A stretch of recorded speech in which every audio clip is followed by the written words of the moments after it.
I went to AlphTheta HQ to see the CDJ 1500X with my own eyes. What's good, people? It's Venom here, and yes, I've been to see the CDJ 1500X. That's right. When it was released, I didn't even think it was real. I'm not gonna lie. That's because there was no rumors, no leaks, nothing on Reddit, at least nothing that found me.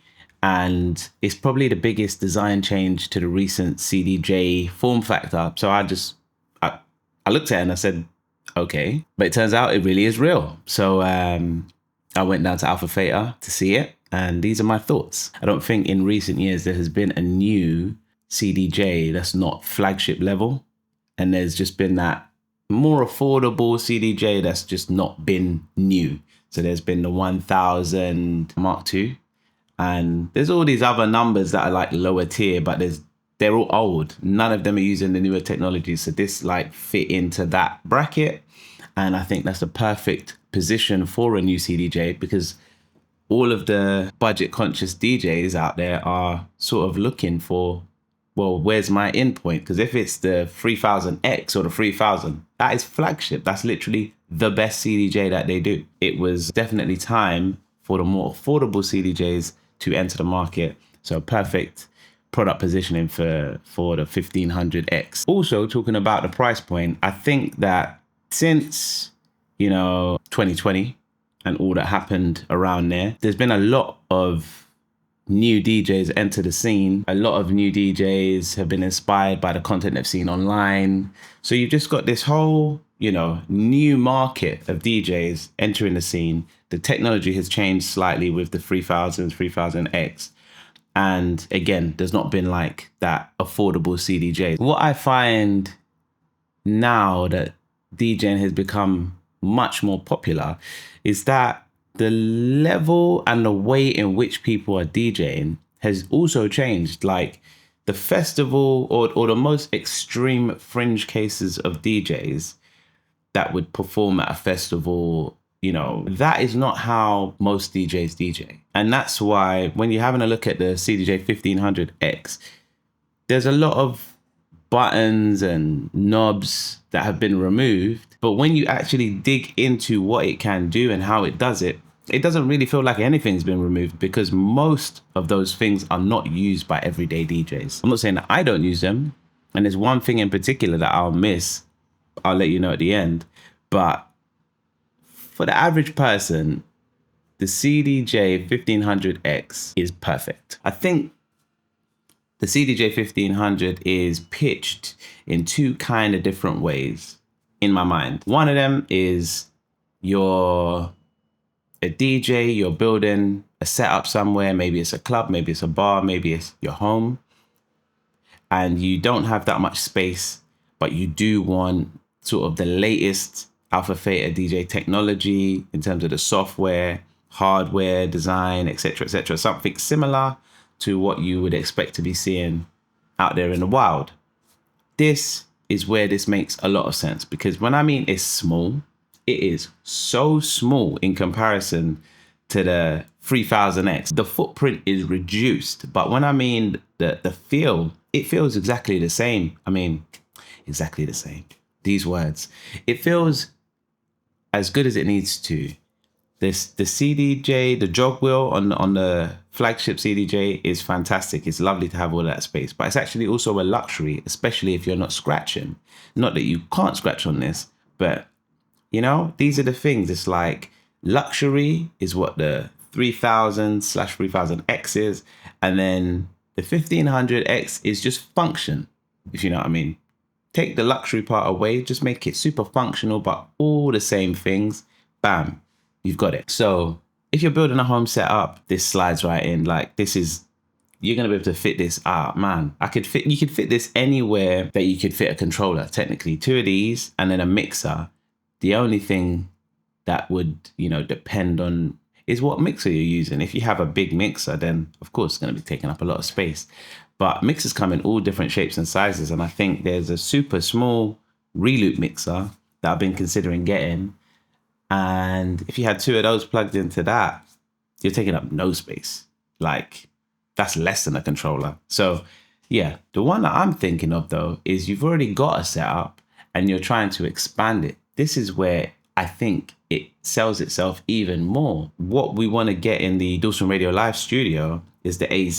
So we've got the AZ on the table, imagine, because it's not there, but I'm going to put some pictures. So you've got the AZ, bam. We've already got 2 vinyl decks, but let's say someone wants to come in and they want to perform, but they don't want to use vinyl. They want to use 4 CDJs. Now the AZ can do that. It's got the dual layer. However, what if you want them physically so you can see them and adjust them, you know what I mean, on the fly, like super quick? Then you can expand it with these. And now you haven't spent the full ticket of a 3000X, let's say, that you're not really utilizing because the computer you're going to be utilizing is the one that's in the AZ. But you still also do have 2 extra CDJs and they're separate. So if we're, having a super technical performance in the studio, then bam, that's happening. But if we also need CDJs for a gig outside that's happening simultaneously, you can just pick up these 2 extra units with a mixer, go elsewhere. You've still got the AZ in situ and the show can go on. That is where I'm like, okay, so we can get more out of this. It really is a modular piece more than, I don't know, something about a CDJ 3000 or 3000X feels like, boom, it's there. And that's it. It lives there. It's home because it's so big, chunky, heavy, and it just, it owns the space it's in. Whereas this really does feel portable. It's made to be moved. Trust me, when you see it, when you feel how light it is, you'll understand. It's definitely a different type of CDJ. New features. What does this CDJ bring that didn't exist previously? Well, it launched with day mode, which has been rolled out to the 3000X. But the main new selling point, or the main contentious thing, is co-beat. Now, I haven't written any notes on co-beat because I didn't use it myself. I've seen everyone's conversation around it, and these are my thoughts. The main talk points have been if you're a wedding DJ or something to that effect, or like a resident in like a bar or a club, but one where the punters are really involved. And I've done those kind of residencies where I was there every single Saturday, and you really get to know the people, and people really get to requesting and, trying to dictate the way that the party goes in a positive way. And it really did make for some good nights. I think in those 2 scenarios, this really works well. And what you'll find is much more DJs will be in that scenario than the festival DJ. Like, there are only so many festivals, there are only so many slots. Everyone who's a DJ is not a festival DJ. So that is the fringe, and the majority of DJs will fall into bars, clubs, and weddings. For those DJs that fall into the majority, I think that co-beat could be a really good platform to engage with the party. It really just depends, one, how easy it is to educate people on how to use it, and 2, how positive that interaction is. Everyone gets annoyed at the drunk person coming over to request some song that is literally just for them, and they're not thinking about the party, because people are much more selfish these days. However, part of that is the fun of a party. You just get to expecting that someone's gonna stumble over drunk and interact with you. It kind of is annoying, but also lets you know that you're there, that they're there, and that maybe you should be thinking about them. And if someone drunk comes over and says, "Oh, play, whatever, something that's like hip hop whilst I'm playing, I don't know, jungle or 140, then you're like, okay, well, that's not really gonna go right now, but I'll get to that." And that kind of, I've got you, like, we'll get there. That is part of the narrative of a party. When that comes through on a CDJ, how do I feel about that? Hasn't happened. Haven't experienced it. So I don't really know. It's difficult, because part of being a DJ is longing for that human interaction, whether you're pointing at people that's in the crowd, or you're hearing the crowd cheer because they love the song, or people are like, yo, change the vibe because you're losing the room. Whatever it may be, it's part of the living, breathing space of the party. So this co-beat just needs to feel a part of that. And so if everyone's like, I mean, obviously everyone's not going to be requesting. Everyone doesn't think that they know better than the DJ or that they should be requesting. So I don't think it will be loads of people just, sending notifications coming through the screen. I don't think that at all. But I don't know how many people need to be using it for it to be deemed viable by AlphTheta for them to continue developing it. Because, like, let's be clear, they put this on the new CDJ, the 1500X, the not flagship model. And that's kind of, to me, it's like it's a testing ground. So you see, one, how it's done and what the feedback is, etc., etc. Making a way for the crowd and the DJ to interact without people having to come up is a good idea. Where it kind of not falls down, but where I'm not sure about it is the numbers. Every DJ and every club, every venue that's going to try to use it is going to try to educate their audience about it in their own way. Some people are going to get it right. Some people are going to get it wrong. And then from that point, that's going to inform everyone's experience on it.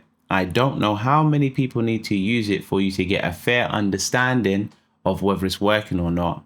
And there's no real way to manage how people are educating one another about it. So it just feels like it's not positioned for success. Like, that doesn't mean it can't succeed. But yeah, it's tricky. Getting it to land as an idea is tricky. And even Co-Beat as a name, I don't think that's helping the audience understand what that app or website is functioning as.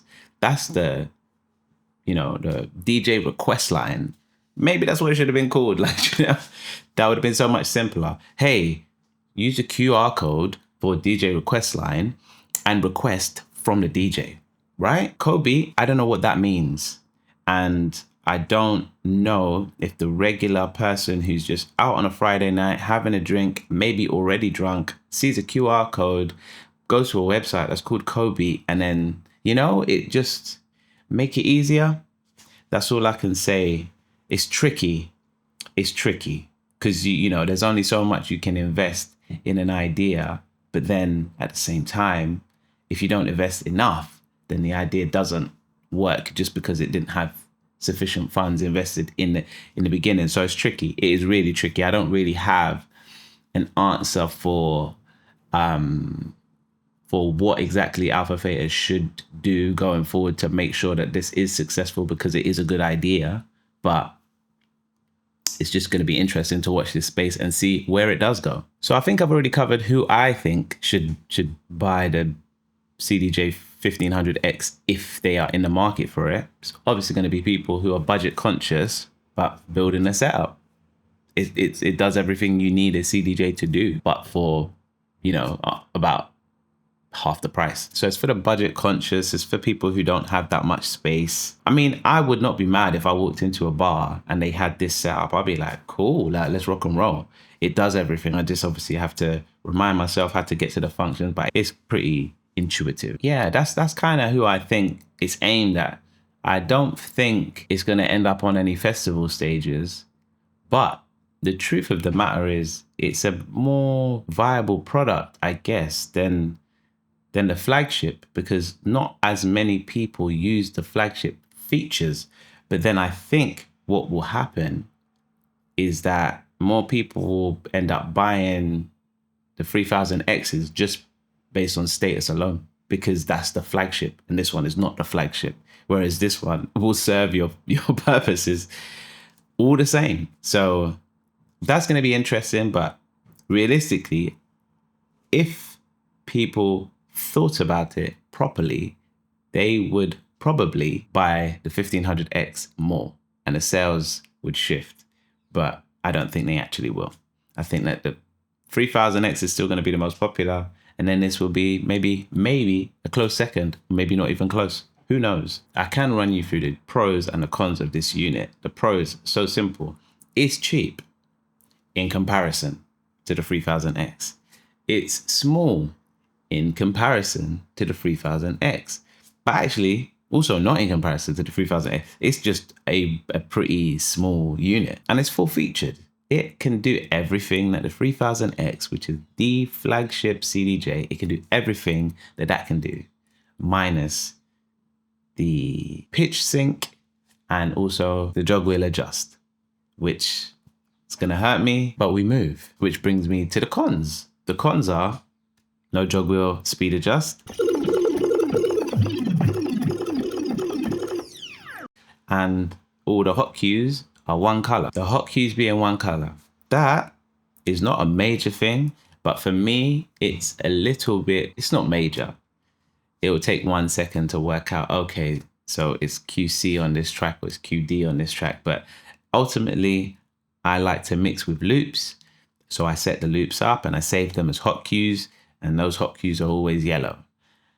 So it doesn't matter what I'm doing in my track. I know that the yellow cue is my loop at the start of the track. Visually, when I'm mixing, I can always see that on a controller, so long as it's not a cheap controller that only does one color also.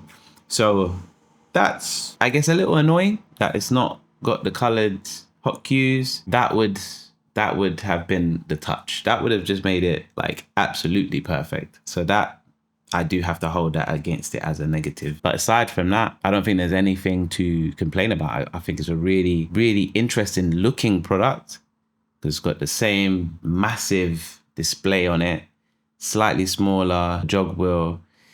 I think the pitch fader is obviously not going to be as long, but it's long enough, and it's got a nice little center click. Dope unit, absolutely dope unit. And when you use it, you really don't feel like there's anything missing. Yeah, I think it's an amazing unit, and I want to see how people incorporate it into their setups, because I have my idea of how I would use it, which essentially is as additional CDJs for the AZ.